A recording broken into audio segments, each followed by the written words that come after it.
All right, Ron Goodall, FightHype.com. I'm here with Dominic Crowder. How's it going, man? Man, everything good. Just here supporting Probox, watching a few fighters. One of my guys, Keith Cologne, for the first round knockout earlier today, so I came to support him. And the rest of the DMV guys, you know, supporting. You know, you're coming off of a massive, you know, knockout against Duke Micah. I mean, you know, it left a lot of fans going like, damn, does he hit that hard? Right. I mean, what was going through your mind when you got that stoppage? Only thing was going through my mind, I prepared 6-7 weeks, so I thought it was going to be a war, you know, because I know Duke. I grew up, you know, around him in the same New York area, so I thought he was going to bring it, you know. I thought he was going to bring a war, but obviously he didn't, you know. I was kind of surprised too he went out in the one round, you know. I thought he was going to bring more than that, but it is what it is. On to the next. You know, I know that helped your rankings, you know, moving up, so, you know, your goal is obviously for a world championship at 118, right? Yeah, for sure, man. They got me ranked number 7 in the WBA and number 12 in the WBO. So I'm looking for a world title shot or a world title eliminator. Nothing under that for right now. And I will fight any one of the champions. It don't matter. You just give me the call. Who do you feel like is the best in weight class? Because it seems like a lot of people putting a lot of attention to Nakatani. I think Nakatani is the #1 guy right now. He's a bad dude. He's a bad dude. I give respect. He's a bad dude. I think he's #1 right now. But hey, I want to test my skills up against him. You know, see how I, you know, edge up with him. You know, you came up with a crop of great guys. It seems like everyone's about to hit their moment. You know, you mentioned like Shushu Carrington. I think we were talking to the side. Troy Nash is about to enter the big WBC tournament. So, man. A lot, like you said, everybody coming into their moment, man. I grew up with a lot of them guys. Bruce Carrollton, Duke Reagan, I fought him. What's up, baby? I fought Duke Reagan twice. I fought Raymond Ford, Daniel Bailey, Javon Water. I fought everybody. Felix Perella. I've been in the ring with everybody. Nick Ball, Mark Masayo, you name them. They bring me in the camp with them for sparring. Whenever they need tall guys, you know. I'm 6 foot at 118 pounds. Punching, I can box, I can do it all. So like you said, I'm coming into my own as well, right behind them guys, you know, and I got some big things in store. You know, I can't really speak on it right now until it's finalized, but it's some good things coming, so y'all gonna be hearing about me soon. Real quick, let me go right over here just because I know the speaker, that's your jacket, right? So yeah, we go. Oh, you're good. Just want to make sure that they're able to hear you. You said that you were brought in to work with Nick Ball. Yeah, so they brought me into training camp to work with Nick Ball for the Ray Vargas fight. Man, Nick Ball did over 80 rounds sparring. Mark Masayo, they brought me in for him when he fought Ray Vargas. We did over 100 rounds. So I've been in there I've been to China, London, Taiwan, all these places for sparring. These guys bring me in whenever they fighting tall guys. And I'm giving them great work, and they calling me back every time. So I know I'm a top guy, and I know I'm a top guy in the sport. I'm just waiting on my opportunity. Yeah, these are world champions that you're naming, and just kind of waiting to give an opportunity. You know, what do you think is holding promoters for investing into you, or just giving you a big shot, a big break? Because you sound like a high risk, low reward. That's exactly what I am. I'm a high risk, low reward, and I don't have a promoter behind me, so you know it's not nothing enforcing. Like I got ranked number 7 and number 10 in the WBA, WBO with no promoter, just a manager, you know. And I've been fighting good competition as well. It's like who want to fight a 6 foot, 118 pounder that can punch, you know, and can box, you know. So like you said, it was the promotional wise that's why I haven't really got my breakthrough, you know. But I feel like it's coming, you know. I feel like it's coming. We're working on something right now. I can't really speak on it at the moment, but it should be done by this week, maybe next week. And I'm gonna be announcing it, you know. Hopefully I can come back and do an interview with you again and, you know, announce it and put myself out there more so the people can know who I am. Yeah. The boxing world know who I am, but like the casuals, they really don't. Because I wasn't never really on the TV networks. I wasn't getting built up like my friends that I grew up with. You know, I had to take it kind of the hard way, and it's okay because I'm here now. I'm 18-0, 7 in the world. Let's go. Let's get it. I'm here. Who would you say, like, when you were working with all these guys, right? Because I know that realistically, like, a lot of casual fans will kind of know you based on who you fought, or maybe, you know, you mentioned a big list of people you sparred with, who would you say is the sparring session that you took the most from, I took a lot from a lot of these dudes. Nick Ball learned how to fight on the inside. Mark Masayo. and I had to do a lot with him. That dude could crack, you know. So I had to, you know, I had to pay on my P's and Q's when I'm in them, cancel them top guys, you know. And they bringing me there for a reason, you know, to get the best work. And they all tell me like, bro, you's not no sparring partner, like you's a champion, you know. And they all tell me that, and I take, you know, I take it to heart. I believe in them, and I believe in myself. That's why I'm here. I was actually supposed to be on this card tonight, but due to the opponents that fell through, so they haven't put me on. So kind of the issue. Who wants to fight you? Yeah, right? yeah. They offered me some guys. I said yeah, but the guys said no. So you know, we'll wait and see what's happening next. It's kind of like a Terrence Crawford story where like Bradley was like, you ain't a sparring partner, you're a world champion. So they told me, like, they even try to put me on with their promoters, you know, but it's like, it's the politics, you know, that been like kind of drilling my career, you know, been holding me back a little bit. But like I said, I feel like God timing is everything, and I'm gonna get my time soon. When you were fighting on the Probox card, no, not Probox, it was the Boxing Insider card. I know Bomac and everyone was around. Yeah. Did you get a chance to talk with them a little bit? Bomac, when I first won my WBA international title, he DM'd me like, yo, congratulations. Like, he been watching me grind for a long time, you know. He congratulated me and, you know, his team. I know the Davis brothers, Calvin, ABS Griffin, Troy Osley, that's my guy. You know, support me, I support them. I like what they doing as well. So, you know, I'm here, man. The people that knows, you know. The people that don't, they gonna know. So and I asked, because like, have you ever a chance to talk to Terrence? I never got a chance to talk to Terrence. Because it seems like kind of a similar situation where he had to get the Bradis Prescott fight kind of break through to become the name. And exactly. I just need that one name to get me through. And once I'm in there, I'm good, you know. So soon it will happen, you know. But yeah, So you know, with all this information, I would love to get a couple breakdowns if possible. You know, granted, you know, you worked with Nick Ball.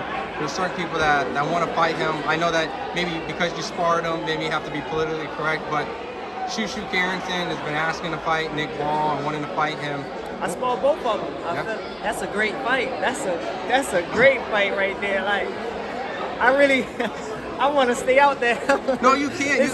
You don't have to pick, but I guess maybe just from an optics, right? Yeah. You say it's a great fight, and why is it a great fight? Just if you can give a little they detail. Both can box. I know Nick Ball might be 5'3", the short guy. He actually can box. Like, I know he seemed like a wrecking ball, but he can actually box as well. And Shushu, you know how he come. He can box, IQ, really high.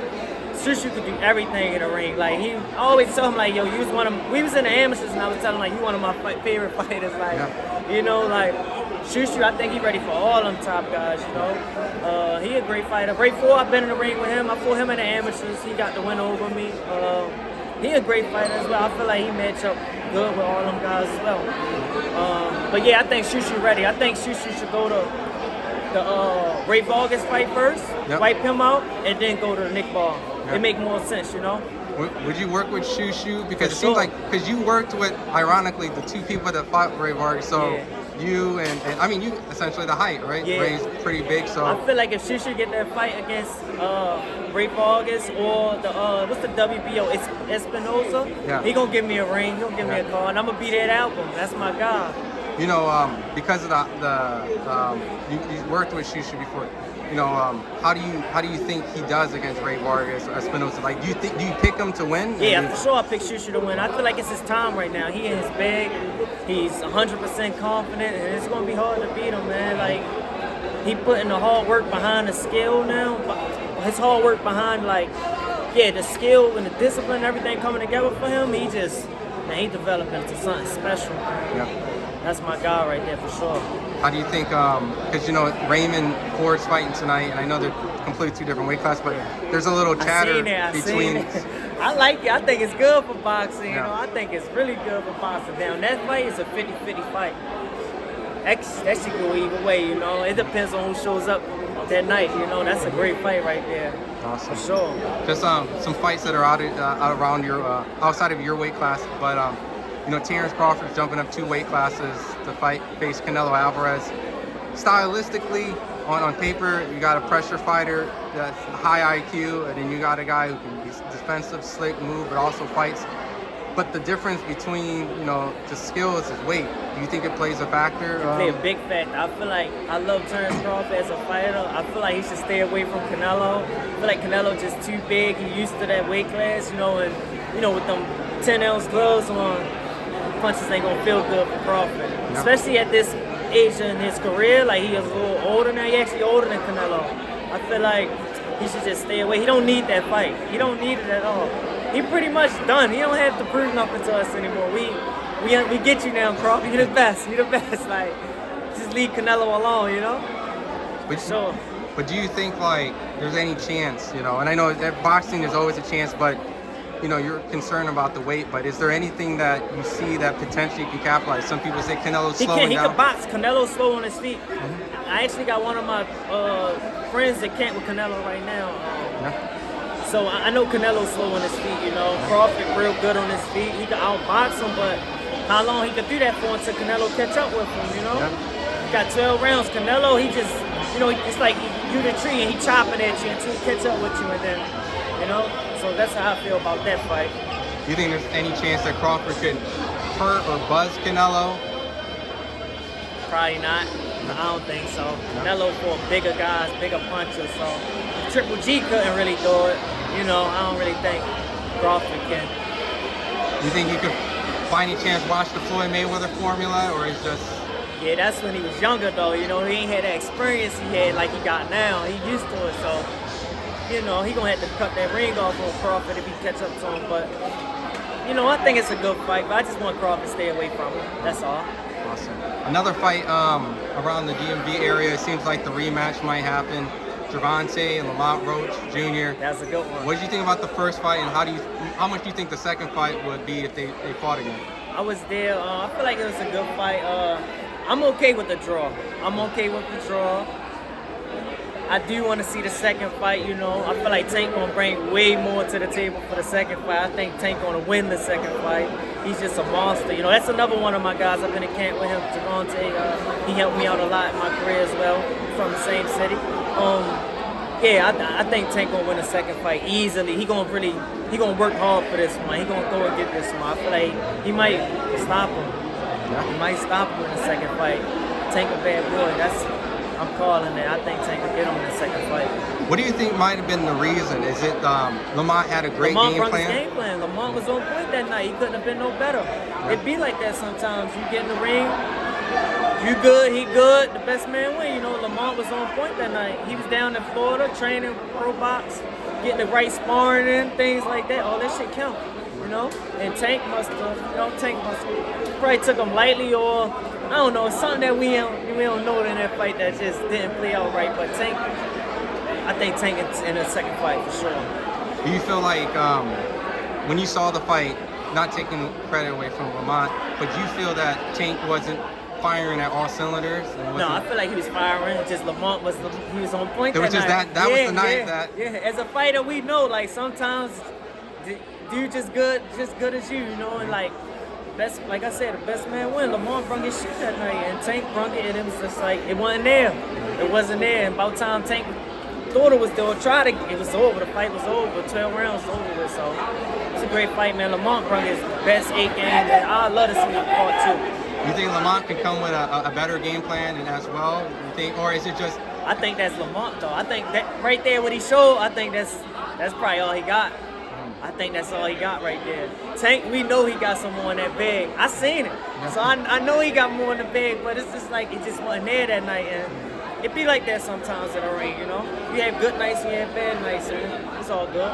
He kind of hinted 2 things, future retirement, and Jake Paul kind of confirmed that they were kind of, you think at some point, I guess, the love for boxing kind of died? It could have been that as well. It could have been a love. Boxing is stressful, bro. So like, I feel like it could have been a love. It could have been him 1 foot in, 1 foot out type. You know, but with this boy, you gotta be 2 feet in. So I feel like he'll get it together in the second fight. Be ready. Well, if he gets past Lamont, who do you think? Shakur. He should go for Shakur. Well, I think he should go to Shakur route. Yeah. Just give the fans what they want now. It's just that time. There's nothing else to do but that. Like, you know what I mean? Him, Devin, T.O., either one of them guys. Mix it up with them. That's what I would do if I was in his position. And you making that type of money, why not? What do you think about Keyshawn Davis? Is he just kind of He's like a bad boy? Yeah. Keyshawn Davis a bad boy. I'm a fan of him as well.